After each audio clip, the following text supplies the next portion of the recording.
જે જ્ઞાનની અંદરમાં જ્ઞાયક જણાય છે એવું જ્ઞાન એ ધબકતું હતું. પ્રભુ સત સત, દ્રવ્ય સત ને પર્યાય સત, ત્રિકાળ જ્ઞાન સ્વભાવી આ જ્ઞાયક ને જ્ઞાનમાં જ્ઞાયક જણાય છે એવું જ્ઞાન એ ધબકતા હતા ગુરુદેવસિંહના અંતરંગની અંદરમાં.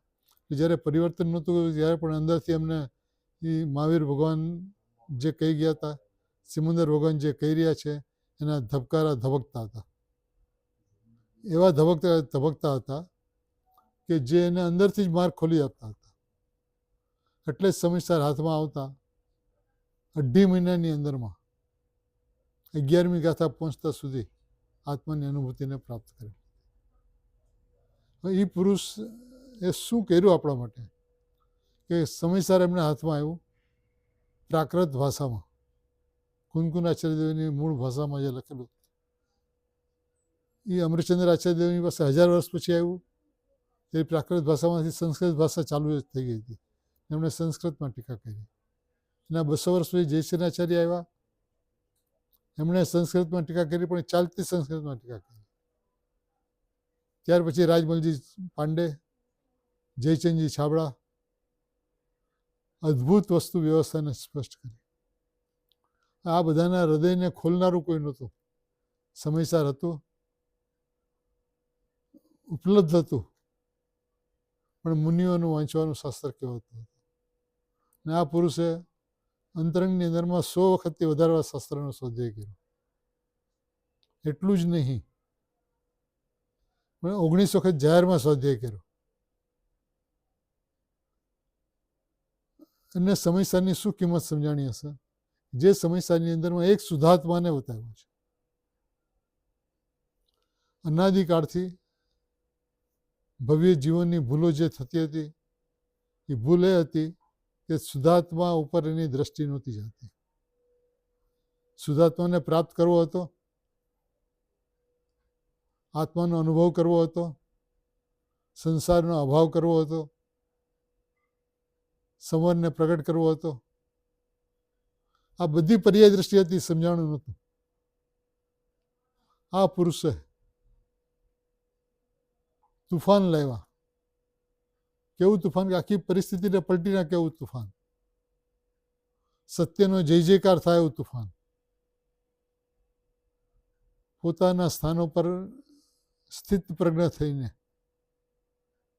કોઈને આમંત્રણ આપ્યા વગર, કોઈને બોલાવ્યા વગર 5 વ્યક્તિથી ચાલુ થયેલી સભા 5 લાખની ઉપર ચાલી ગઈ.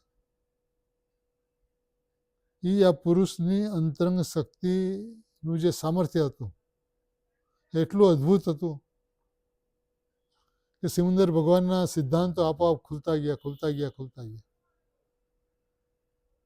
ખરેખર પૂજ્ય ગુરુદેવશ્રીએ જે ઉપકાર કર્યો છે તે શબ્દોની અંદરમાં, ભાષાની અંદરમાં વર્ણવી શકાય એમ નથી. જગત આખું પરમાત્મા બનવાની અનાદિકાળથી પ્રયત્ન કરતો હતો. એમણે કહ્યું કે પરમાત્મા બનવાનું નથી, તું પરમાત્મા છો. આજ દિવસ સુધી એને નક્કી નહોતું કર્યું હું પરમાત્મા છું. એ શુદ્ધિ, એ બુદ્ધિ, એ ઉપાય પૂજ્ય ગુરુદેવ શ્રી. દ્રવ્ય દ્રષ્ટિકોને કહેવાય અને પર્યાય દ્રષ્ટિકોને કહેવાય. રાગની સામે વાંધો નહોતો, રાગની સામે વાંધો હતો. રાગનું મમત્વ, રાગની પરિણામની વ્યવસ્થા પોતાના જીવમાં થઈ રહી છે એવી અજ્ઞાન. હું રાગી છું, ક્રોધી છું, સંસારી છું એવું અજ્ઞાન એમણે જડમૂળમાંથી ઉખાડી નાખ્યું કે રાગ તારામાં થતો જ નથી પ્રભુ, એ પૂતગલના પરિણામ છે. આ એમની જે વજ્રવાણી હતી એ ગુરુદેવશ્રીના હૃદયને જોવો તો ફૂલથી પણ કોમળ હતું અને સિદ્ધાંતની બાબતની વજ્રથી પણ કઠણ હતું. નાના નાના બાળકોને પણ સમજાવે ત્યારે એવું અદ્ભુત રીતે સમજાવે. બાળકોની ભાષામાં, કાલી ભાષામાં સમજાવે. હું જ્ઞાયક છું, હું પરમાત્મા છું, એટલું નક્કી કરો. મોઢામાં જેવી વસ્તુ છે એવો શબ્દ તો નીકળશે ને, એવો શબ્દ નીકળશે તો કાલે ભાવમાં પરિણમી જશે. કોઈ પણ વસ્તુ પ્રગટ કરવાની વાત નથી કરી. વસ્તુ પ્રગટ છે. કોઈ પણ વસ્તુની ત્યાગ કરવાની વાત નથી કરી. કારણ કે જે વસ્તુ મારામાં નથી એનો ત્યાગ જ છે. રાગનો ત્યાગ, કર્મનો ત્યાગ, શરીરનો ત્યાગ, પર પદાર્થોનો ત્યાગ અનાદિ અનંત છે. અને જ્ઞાનની અંદર આત્માનું ગ્રહણ અનાદિ અનંત છે. તો કોઈ ત્યાગ કરવાનો પણ પ્રશ્ન નથી અને કંઈ ગ્રહણ કરવાનો પણ પ્રશ્ન નથી. એટલે હું છું આવી ગયા, જે અનાદિકાળથી તો આવ્યો નથી. આ એક અદ્ભુતતા એ છે કે આ પુરુષે જે કાર્ય કર્યું છે એ અનંત તીર્થંકરોથી વધારે કર્યું છે. અનંત તીર્થંકરોથી વધારે. કેમ કે આપણને પાસ્ટમાં અનંત તીર્થંકરો મળી ચૂક્યા છે. અને અનંત તીર્થંકરો, અનંત ગણધરો, અનંત આચાર્ય ઉપાધ્યાય સાધુઓની વાણીની અંદરમાં જે સ્પષ્ટતા થઈ છે એ સ્પષ્ટતા આપણને નહોતી સમજાણી. એટલે ભવ ચક્રના વમણની અંદરમાં આપણે ફસાતા ગયા. 11 અંગ અને 9 પૂર્વનો અભ્યાસ કર્યો. 9મી ગ્રહકમાં અનંતવાર ગયા. પણ હું શુદ્ધાત્મા છું નક્કી ન થયું. પ્રભુ હું શુદ્ધાત્મા છું એ બોયલા, પણ માયનું નહીં. જૈન શાસનની અંદરમાં અભિપ્રાયની કિંમત હોય છે. ઉપયોગને વાળવાની કોઈ વ્યવસ્થા નથી. એ ગુરુદેવશ્રીએ પર્યાયને વળતી ઉત્પન્ન થાય છે એ કરીને સમજાવ્યું. પર્યાય ક્રમબદ્ધ છે નથી સમજાવ્યું. પર્યાય શ્રેણીબદ્ધ છે નથી સમજાવ્યું. તું કરનાર નથી, તું જાણનાર છો. પર્યાયનો કરતા ભોગતા પર્યાય સ્વયં છે. તું સ્વભાવથી અકર્તા અભોગતા છો. આ પુરુષે જે ઉપકાર કર્યો છે એનું કારણ એક જ છે કે એમની દ્રષ્ટિ સદા પોતાના ચૈતન્ય ઉપર હતી. જગત શું કરે છે, શું સાંભળે છે, શું માને છે, એની પરવા એણે કોઈ દિવસ નથી કરી. પોતાના અંતરંગમાં જે આવતું હતું એ સ્પષ્ટપણે કહી દેતા હતા. કોઈ રાજા આવ્યા હોય, કોઈ દરબાર મોટા આવ્યા હોય, કોઈ નેતા પોતે આવ્યા હોય તો કહી દેતા હતા કે રાજા લોકો છે ને બધા બહુ મોટા ભિખારી છે. 5 લાખ જોઈએ એ નાનો ભિખારી, 15-25 લાખ છે એ મધ્યમ ભિખારી, અને કરોડો જોઈએ એ મોટો ભિખારી. ઢેબરભાઈ, ગાંધીજી જેવા નેતાઓ આવે તો એને કહી દેતા હતા કે બધા મૂંઢ છે કે પરનું ભલું કરી શકું છું, એવું માને છે. તો ગાંધીજી પછી એમ કે મને મૂંઢ કહેતા હતા એ ગુરુદેવ છે ક્યાં?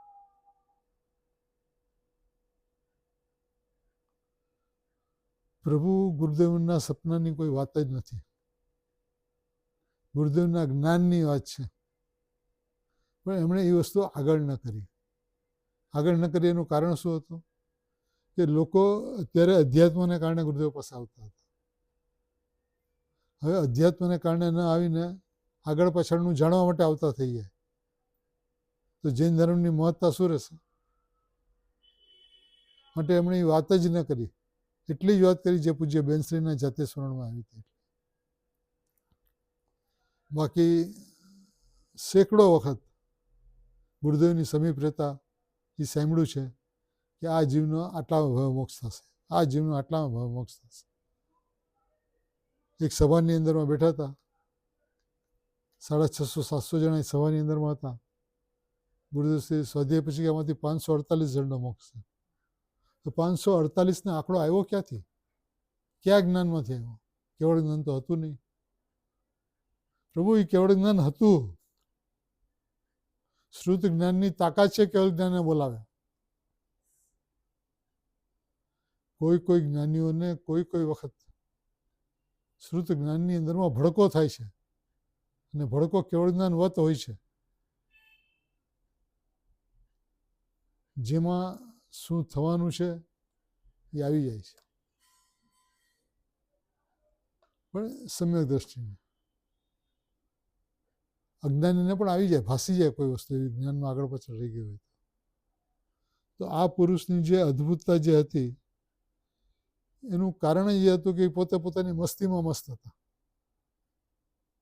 એને કોઈને સમજાવવું નહોતું. એને પોતાના સ્વભાવની અંદરમાં રહીને પોતાના સ્વભાવની વાત કરવી હતી. સત્યનું પ્રકાશન કર્યું. કોઈને એમ ન કીધું તમે ખોટા છો. સત્યનું પ્રકાશન કર્યું, સમજાણું તો તમારું, ન સમજાણું તો તમારું. એટલી નિષ્પ્રવૃત્તિવાળા પૂજ્ય ગુરુદેવ શ્રી હતા. બાળકોને સમજાવે તો દેવદર્શનની વિધિ સમજાવે, શાસ્ત્રનો સ્વાધ્યાય કેવી રીતે કરવો એ ભાવથી સમજાવે. ગુરુદેવના પ્રવચનો લખ્યા હોય, પ્રવચનમાં બેસીને અને પછી નોટબુક સવારના પ્રવચન પછી ત્યાં સ્વાધ્યાય મંદિરમાં જ રાખી દઈએ.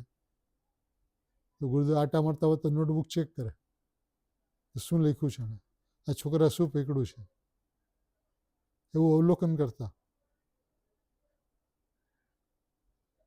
અને કહેતા આ બરાબર છે, આ નથી બરાબર. તો આ પુરુષના વિશે શું કહેવું? બપોરના બાળકોની વચ્ચે બેઠા હોય, બારીમાંથી કમ્પાઉન્ડનું મેઇન ગેટ દેખાતું હોય, કોઈ વ્યક્તિ ત્યાંથી આવતી હોય અને જોઈને કહી દે કે આના મનની અંદરમાં આવું ચાલી રહ્યું છે. હાથમાં સમયસાર છે, પ્રવચનમાં જાય છે. કાલે મુંબઈથી એમને કોલ આવ્યો હતો. એના કોલાહલને કારણે એ વસ્તુ એના માથામાં ગુંજી રહી છે. પ્રભુ, આ પુરુષ એટલે શું? ઊંડા અવસર્પણી કાળની અંદરમાં શુદ્ધાત્માની વાત ચરમ સીમા ઉપર કરનાર કોઈ પુરુષ હોય તો છેલ્લા 2500 વર્ષ પોતે એવું કોઈ હતું નહીં વક્તા. પણ ગેરંટી સાથે કહી શકાય કે 18,500 વર્ષમાં પણ બીજું કોઈ નહીં હોય વક્તા તરીકે. જ્ઞાનીઓ હશે, મુનિઓ હશે, આચાર્યો હશે, પણ વક્તા તરીકે ગુરુદેવ જેવો પુરુષ વરક્ષેત્રમાં થવો મુશ્કેલ છે.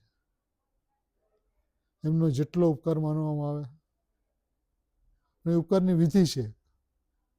એને જે વસ્તુને બતાવી છે એ વસ્તુને તમે જુઓ. આજ ગુરુદેવનો 137મો જન્મદિવસ છે. 137. જો ત્રણેય નંબરનો ટોટલ કરે તો 11 આવે. 1 + 3 4, 4 + 7 11. 2 એકડા. અંદરમાં હું એક છું. શુદ્ધાત્મા મારો ગુરુ છે અને બહારમાં ગુરુદેવ મારા ગુરુ છે. અહીંયા પણ એક ને અહીંયા પણ એક. એ છોડીને વિશ્વમાં કોઈ છે જ નહીં મારા માટે. અંદરમાં નિશ્ચય ગુરુ, બહારમાં વ્યવહાર ગુરુ. અને બહારમાં વ્યવહાર ગુરુ એટલે બહારમાં આવો એટલે એ સર્વસ્વ. આ પુરુષે જેવું કામ કર્યું છે એની સીમારેખા વર્ણવી શકાય એવું નથી. એક એક શબ્દનો અર્થ, સમયસાર પરમાગમના એક એક શબ્દનો અર્થ એમણે જે કર્યો છે ગેરંટીથી કહી શકાય કે 11 અને 9 પૂર્વનો પાઠી ન કરી શકે. કારણ કે સમ્યક દર્શન જ નથી. જેને સમ્યક દર્શન નથી સમયસારમાંથી શું કાઢશે? એ તો મુનિઓનું શાસ્ત્ર છે એમ બંધ કરીને મૂકી દેશે.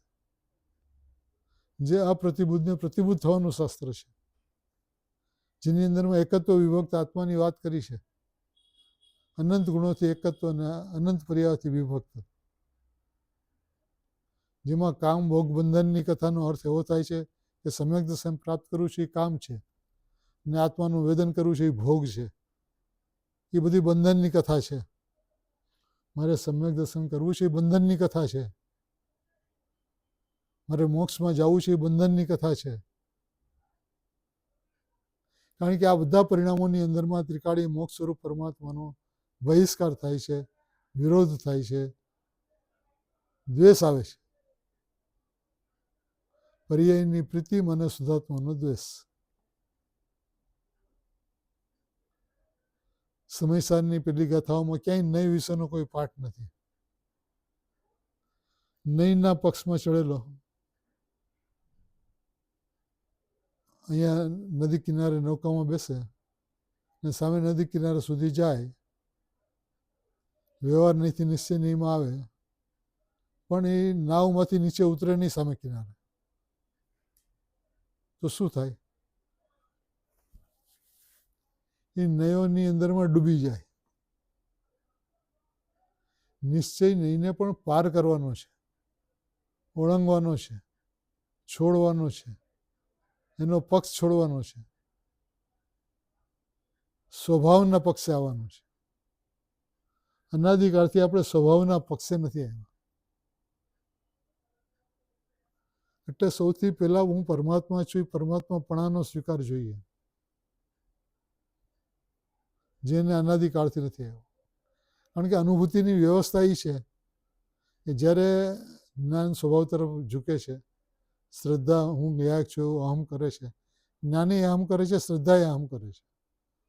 જ્ઞાન જાણીને અહમ કરે છે, શ્રદ્ધા જાણ્યા વગર અહમ કરે છે. પણ એ તો એક વસ્તુનું અંગ છે ને. જેમ શરીર છે, એક અભેદ શરીર છે આખું, આંખના માધ્યમથી જોવે છે. હવે આંખ જોવે છે અને પગ ચાલે છે, તો પગની પાસે ક્યાં આંખ છે? પગની પાસે આંખ નથી, પણ આંખે જે વસ્તુ જોયું, પગ એના ઉપર ચાલે છે, એ શ્રદ્ધા છે. જ્ઞાન ચાલ્યું જાય છે, શ્રદ્ધા ચાલી જાય છે, અનુભૂતિની પર્યાય ચાલી જાય છે, અને હું ધ્રુવ છું એ રહી જાય છે. જ્ઞાનની પર્યાય એમ નથી કહેતી કે જાણનાર જણાય છે,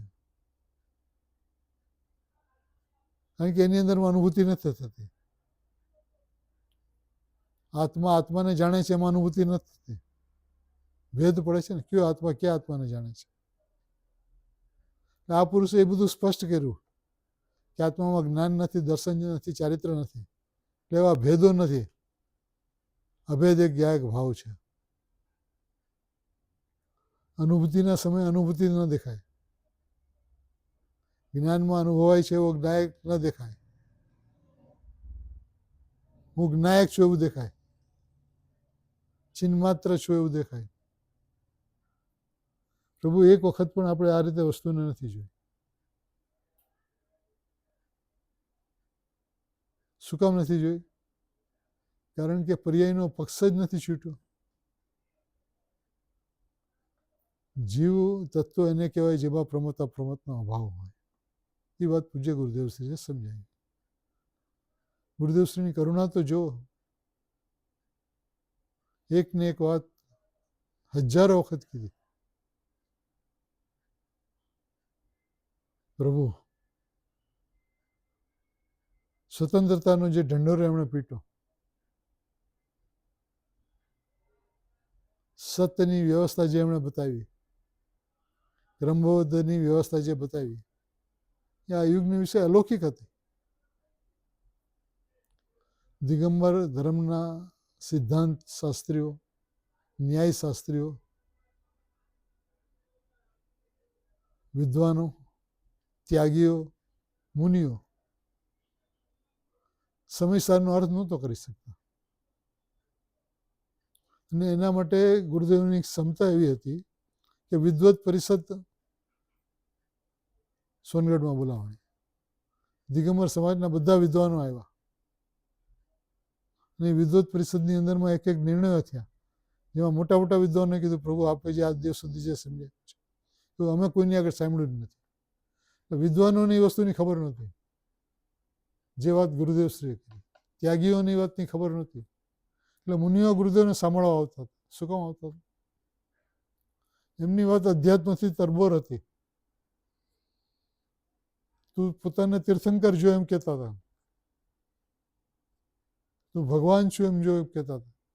ભગવાન બનવાની કોઈ ચર્ચા જ નથી. ગુરુદેવશ્રીના ઉપદેશમાં ભગવાન બનવાની કોઈ ચર્ચા જ નથી. ભગવાન છુંની ચર્ચા છે. તું ભગવાન છુંની ઉપર આવ, ઓટોમેટિકલી ચારિત્રની અંદરમાં ભગવાન થઈ જઈશ. તું ભાવનામાં આવ પેલા કે પ્રમત અપ્રમતથી હું રહિત છું. દ્રષ્ટિનો વિષય છે, ધ્યાનનું ધ્યેય છે, મોક્ષ માર્ગની અંદરમાં ચાલવાનો પ્રથમ ઉપાય છે એ છે કે હું પરમાત્મા છું. એવો નિર્ણય કરીશ તો પર્વતો ઉપર આવીશ. પ્રભુ આ વાત એને કોઈ દિવસ શાંતિથી સાંભળી નથી, સમજ્યો નથી, અંતરંગમાં ઉતારી નથી. ગુરુદેવશ્રીના સમયથી આપણે જોતા આવીએ તો જે કામ ગુરુદેવના હસ્તે થયું છે, શ્વેતાંબર સ્થાનકવાસી અન્ય મત છે, જૈન ધર્મ જ નથી એવું દાંડી પીટીને કેનાર ગુરુદેવ હતા.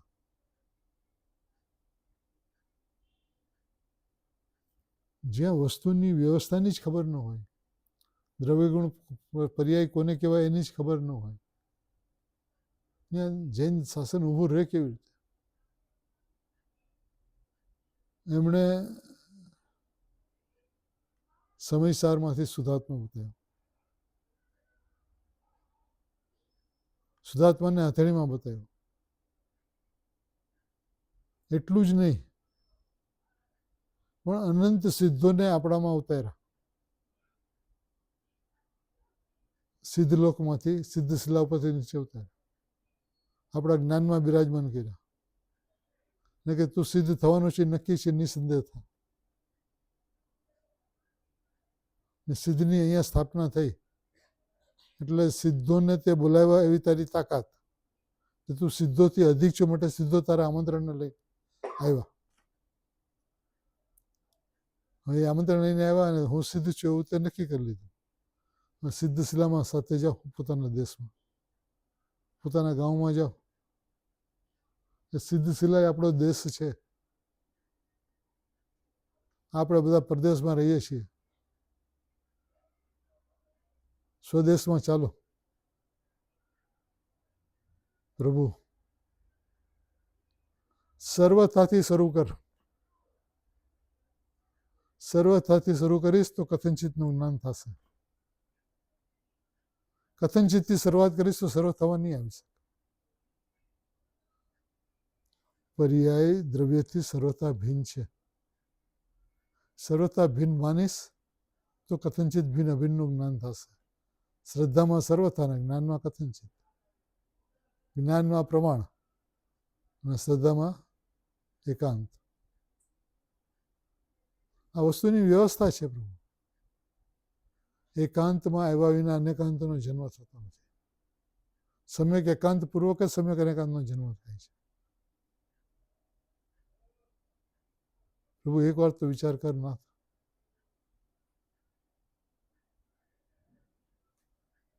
પોતાની વસ્તુ વ્યવસ્થાનો એને અંદાજ નથી.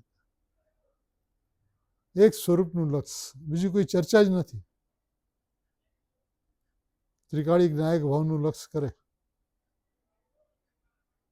તો દ્રવ્ય પર્યાયનું જ્ઞાન થઈ જાય. લક્ષ એકનું, જ્ઞાન બેનું, સમય એક.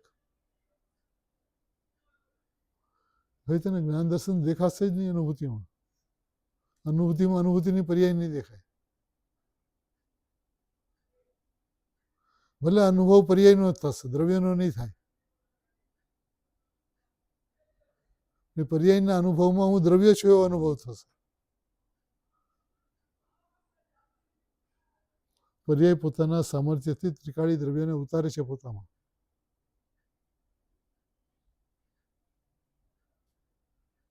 પ્રભુ ભગવાન ગુરુદેવ મળ્યા એટલે શું એનો અંદાજ આવે છે? કઈ પંચમ કાળની અંદરમાં, ઊંડા અવસર્પણી કાળની અંદરમાં તત્વની આટલી વિરુદ્ધતા હોય, દિગંબરોને દિગંબરના શાસ્ત્રોને ન સમજી શકે.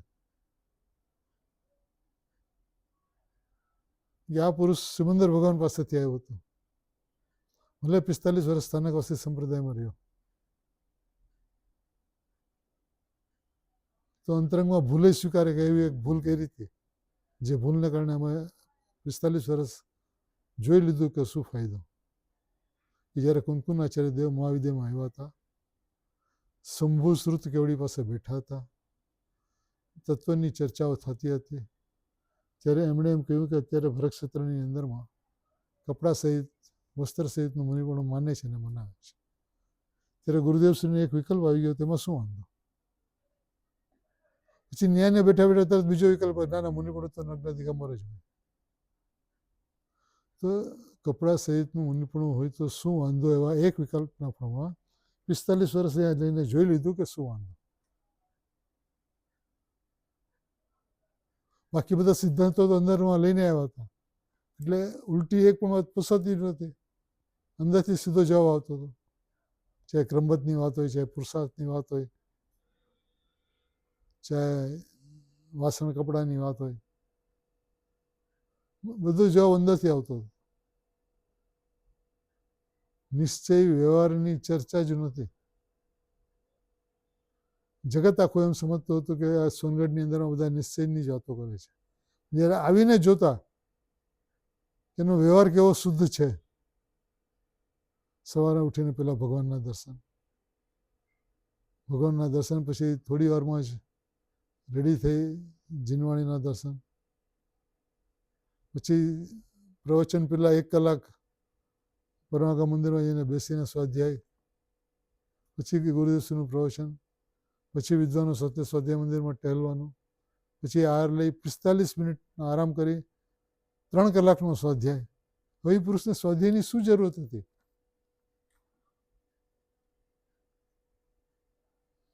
શું જરૂરત હતી? બધું અંદરથી આવતું હતું. શાસ્ત્ર જોઈને કોઈ વાત કરતા નહોતા, અંદર જોઈને વાત કરતા હતા, એ શાસ્ત્રમાં મળતી હતી. તો વિચારો તો આપણે કેવા પુરુષની વચ્ચે રહ્યા. આજ 47 વર્ષ ગુરુદેવશ્રી પરિવર્તન કર્યા પછી રહ્યા. હજારો લોકોએ, લાખો લોકોએ ગુરુદેવને સાંભળ્યા અને એના થઈને રહ્યા. શું કામ? સત્ય હતું, સત હતું. દ્રવ્ય પર્યાય અભિન્ન છે એ વાત પણ હતી, કથનચિત ભિન્ન અભિન્ન છે એ વાત પણ હતી, અને સર્વતા ભિન્ન છે એ વાત પણ હતી. માત્ર ક્ષણિકની વાત, અનિત્યની વાત નહોતી, સર્વથા નિત્યની વાત નહોતી. નિત્ય અનિત્ય સ્વરૂપ વસ્તુ છે, ઉત્પાદોય દ્રવ્યુક્તમ સત છે એ વાત હતી. ગુણ પર્યાવત દ્રવ્યમ એ વાત હતી. દરેક વસ્તુનો અર્થ એમણે ખોલ્યા, વિસ્તાર જબરજસ્ત કર્યો. એક સમયસારના 13 સમયસાર થાય એવા એક વખતના સ્વાધ્યાય. 415 ગાથાના 5000 પાના થાય એવો સ્વાધ્યાય. શું હતું એ પુરુષની અંદર? પ્રભુ ગુરુદેવશ્રી એટલે શું એનો આપણને અંદાજ નથી. એ તીર્થંકર વત પુરુષ હતા આ યુગમાં. હતા તો તીર્થંકર જ, પણ એમ કહેવાય નહીં આગમની પદ્ધતિમાં, એટલે તીર્થંકર વત કહેવાય. એમને કહેલા સિદ્ધાંતો ને ભગવાનની ઓમ ધ્વનિમાં આવતા સિદ્ધાંતો મેળવી લ્યો. એક પણ જગ્યા ફરક હોય તો કયો. 45 વર્ષના 9500 પ્રવચનની અંદરમાં એક વિરોધાભાસ દેખાડો. શું કામ? કારણ કે એની દરેક વાત શુદ્ધાત્મા ભગવાન આત્માને લક્ષીને આવતી. એના પેટ ખૂબ ઊંડા હતા. લાલચંદભાઈ તો હસતા હસતા ક્યારે ગુરુદેવના પેટ ઉપર હાથ ફેરીને કે આગળ વ્યવહાર પાછળ વ્યવહાર, વચ્ચે નિશ્ચયની વાત મૂકી દે, જે સમજે એ સમજે. કાન કનૈયા તારી તો લીલા જ અદભુત છે.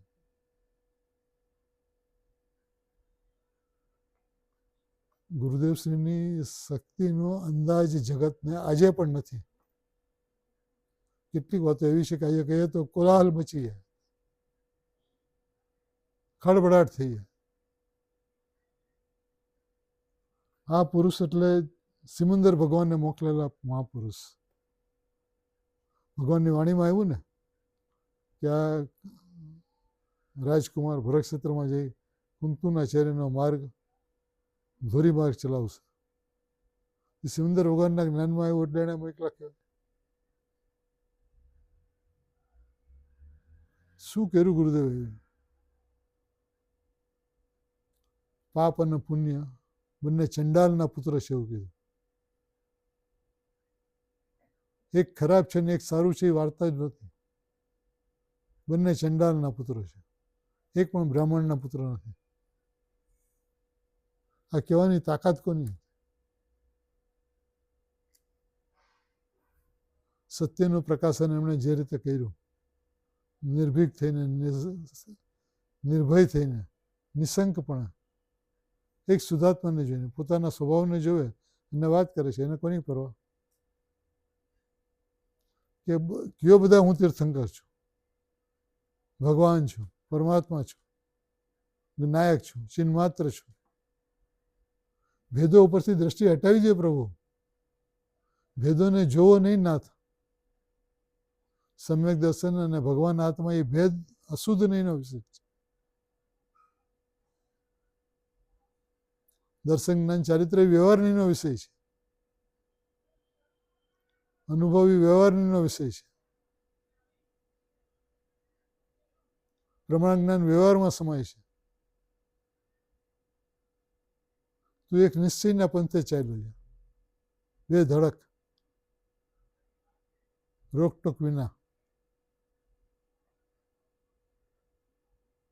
માર્ગ એટલો અદ્ભુત છે, કરવાનું કંઈ છે જ નહીં.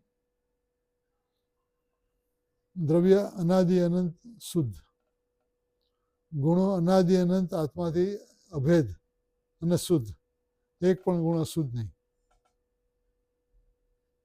અને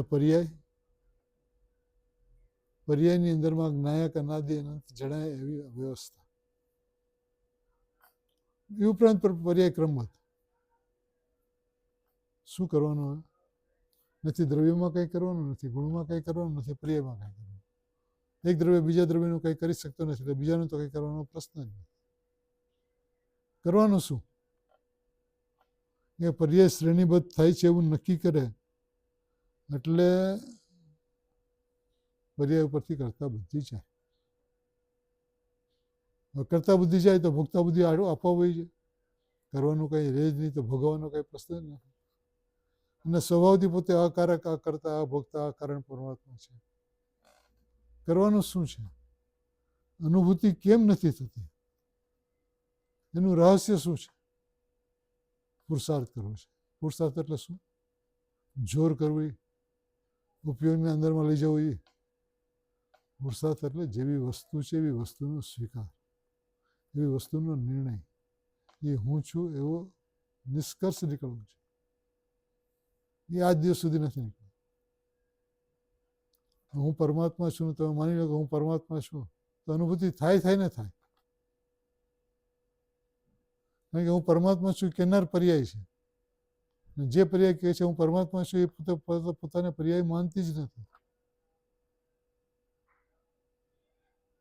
અને એમ છતાં એવું માનવા છતાં અનુભૂતિ નથી થતી, તો સમજી લેવું કે માનવું બરાબર નથી. ઊંડે ઊંડે ક્યાંય પણ પર્યાયનો પક્ષ છે, નયનો પક્ષ છે, ભેદનો પક્ષ છે, દર્શનના ચારિત્ર પ્રગટ કરવાની ઈચ્છા છે. જેને દર્શનના ચરિત્રને પ્રગટ કરવાની ઈચ્છા છે, સમય નિજરા મોક્ષ પ્રગટ કરવાની ઈચ્છા છે, આશ્રવ બંધનો અભાવ કરવાની ઈચ્છા છે, એ બધા નિગોદના દરવાજે ઊભા છે.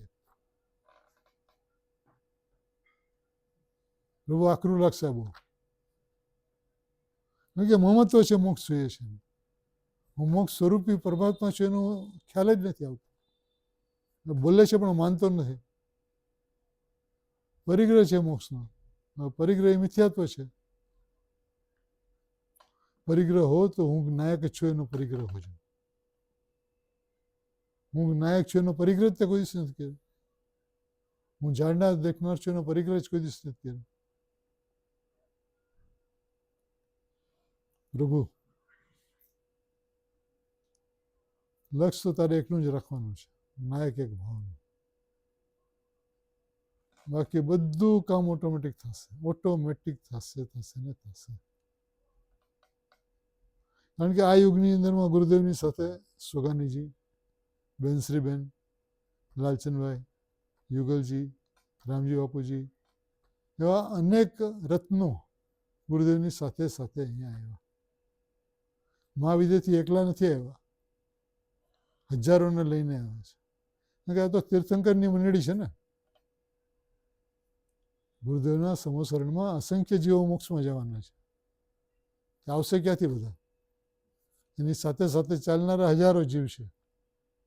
એટલે આપણે બધા એમાંના છીએ એટલો વિશ્વાસ રાખો. નિશંક અને નિસંદેહપણે હું પરમાત્મા છું એવું નિર્ણય કરો. જગતની પરવા છોડી દો. કોણ શું કહેશે, કેમ કહેશે, કેવી રીતે કહેશે, એનું મારે કાંઈ કામ નથી. કોઈ પ્રયોજન જ નથી મારે એનું. તારે એક જ વસ્તુનો નિર્ણય કરવાનો છે કે હું પરમાત્મા છું. આ નિર્ણય કરો. પેલા જ્ઞાનની પર્યાય નહીં દેખાય, શ્રદ્ધાની પર્યાય પણ નહીં દેખાય. હશે બધી, પણ અભેદપણા. પ્રભુ ગુરુદેવના ઉપકારની શું વાત કરવી. આ પુરુષે જગતને સૂર્યના કિરણથી, સૂર્યની કીર્તિઓથી, સૂર્યના પ્રકાશથી જે જય જયકાર બોલાવ્યો છે એનો જગતને અંદાજ નથી.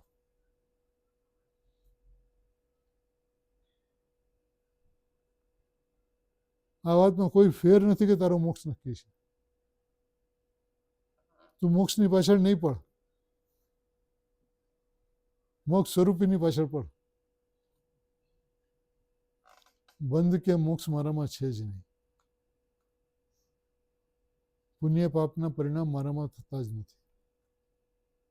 રાગાદી જળના પરિણામ છે. દેવશાસ્ત્ર ગુરુની શ્રદ્ધા એ વિકલ્પ છે, એ પરદ્રવ્ય છે, એ પરભાવ છે. ગુરુદેવ મારા માટે પર છે. કર ને, હિંમતથી વાત તો કર.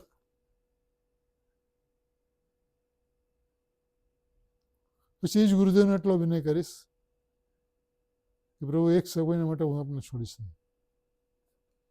ગુરુદેવની વ્યવસ્થાનો જો તમે વિચાર કરો તો આયુષ્ય પૂરું થયું અને 6 વર્ષ પહેલાં કેન્સર આવ્યું ગુરુદેવ, બ્લડનું કેન્સર. એ રિપોર્ટ આવ્યા તે લઈને 4-5 જણા ગુરુદેવની પાસે ગયા.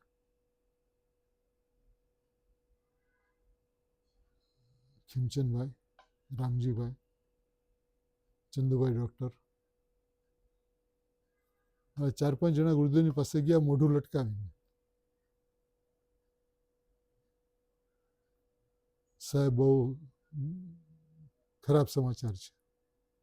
શું થયું? સાહેબ અમારી જીભ નથી ઉપડતી. થયું શું?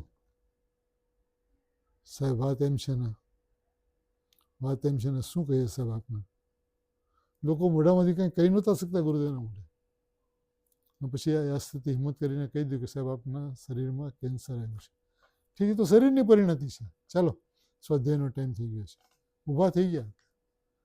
જેને શરીરની કાંઈ પડી જ નથી, શરીરમાં શું થશે, કેમ થશે, કેવી રીતે થશે એની વ્યવસ્થાની કંઈ મતલબ જ નથી. એ શું કામ એના માટે ઊભા રહે? ચાલો ચાલો, સ્વાધ્યાયનો ટાઈમ થઈ ગયો. ઊભા થઈ ગયા ને ચાલો એના પરમાગમ મંદિર તરફ. પ્રભુ આ ગુરુદેવ હતા. ગુરુદેવે પોતાની મહાનતા કોઈ જગ્યાએ દેખાડી નથી. બધી જગ્યાએ પોતે નરમ થઈને જ રહ્યા છે. કોઈ પણ વ્યક્તિ આવે એને પોતાના કરવાની કળા જ એની કોઈ અદ્ભુત હતી. સ્થાનના કશી સંપ્રદાયમાંથી હજારો લાખો લોકો આવ્યા ગુરુદેવ પાસે. એ આવે એટલે એને આખી હિસ્ટ્રી એની કઈ સંભળાવે. તમારા બાપા, તમારા દાદા, તમારા કાકિયા, તમારા મામિયા, એનું થઈને રહી ગયા હતા કે આ પુરુષ તો મારી આખી હિસ્ટ્રી જાણે છે. કેટલી કરુણા છે, કેટલા નિખાલસ છે. તો આપણા ગુરુદેવશ્રી એવા હતા. એણે એ સૂકા ઝાડ ઉપર ચડીને, એટલે કે સમ્યક દર્શન પ્રાપ્ત કરીને લીલુંછમ ઝાડની રાહ ન જોઈ. કારણ કે ચારિત્રની એટલા ઉત્કૃષ્ટ ગુણસ્થાનની તૈયારી નહોતી. પરંતુ એ સૂકા ઝાડની ઉપર ચડીને સત્ય માર્ગનું પ્રકાશન કરીને જે જય જયકાર ભરત ક્ષત્રની અંદરમાં બોલાવ્યો, કુંતકુનાચાર્યદેવ, અમૃતચંદ્ર આચાર્યદેવ અને ગુરુદેવ, આ 3 પુરુષો ભરત ક્ષેત્રમાં 18,500 વર્ષ સુધી જીવશે. 18,000મી જન્મજયંતિ પણ ઉજવાશે. આપણે અત્યારે 137મી ઉજવીએ છીએ. એવા પુરુષ આપણી પાસે હતા અને અત્યારે પણ છે, રહેશે 18,000 વર્ષ સુધી. કારણ કે તત્વ આપણી પાસે મોજૂદ છે. એમના જ્ઞાનની વિશાળતાનો કોઈ હિસાબ નથી પ્રભુ. જ્યારે સ્વાધ્યાયની અંદરમાં એ કહે છે કે તું સ્વભાવપણે ભગવાન જ છો એમ નક્કી કરી લે, તારો મોક્ષ નક્કી છે. અમે કહીએ છીએ તારો મોક્ષ નક્કી છે, નિસંદેહપણે નક્કી કર. એ વાત કહેવાની હિંમત એમની હતી. શું કામ? કારણ કે એમણે બધું પોતાના જ્ઞાનમાં જોયેલું હતું. પ્રભુ ગુરુદેવની વિશેની વાતો તો એવી છે કે આપણે દિવસોના દિવસો, વર્ષોના વર્ષો, દિવસ રાત કર્યા કરીએ તો પણ ક્યાંય પાર પડે એવું નથી. બાળકોની સાથે બાળકો એવા થઈ જાય, વડીલોની સાથે એવા થઈ જાય. સરળતા, નિખાલસતા, વિશાળતા, જીતેન્દ્રિયતા, સિદ્ધાંતોની બાબતમાં વજ્રતા અદ્ભુતમાં અદ્ભુત હતી. બાળકોને પ્રેમ પણ એટલો કરે ને સમજાવે પણ એટલું. આવા હતા આપણા ગુરુદેવ. આપણે એમના સાચા સંતાનો છીએ. એમનો વારસો આપણને મળ્યો છે. વારસાને ખોલીને જોઈએ એની અંદરમાં શું છે, કેવી સંપત્તિ, સુખ, શાંતિ અને આનંદની સંપત્તિ પૂરી ભરેલી છે. અને એના માટે એ ગુરુદેવ આપણને અહીંયા લઈ આવ્યા કે ભાઈ ચલો હું તમને સુખ, શાંતિ અને આનંદનો ધોધમાં વરસાદ વરસાવીશ, આ બધામાં ભીંજાઈ જાઓ. પર્યાયને યાદ કરવાનું ભૂલી જાઓ. પર્યાય પોતાનું કામ, હે ઉપાધિનું કામ પોતાની મેળે કરશે. એનું કામ જ એ છે કે હે શું છે, ઉપાધિ શું છે નક્કી કરવું. કરવા દો ને. હું ત્રિકાળ એકરૂપ જ્ઞાયક પરમાત્મા છું એવું નક્કી કરી તો ગુરુદેવની સાથે રહેવાની ગેરંટી છે.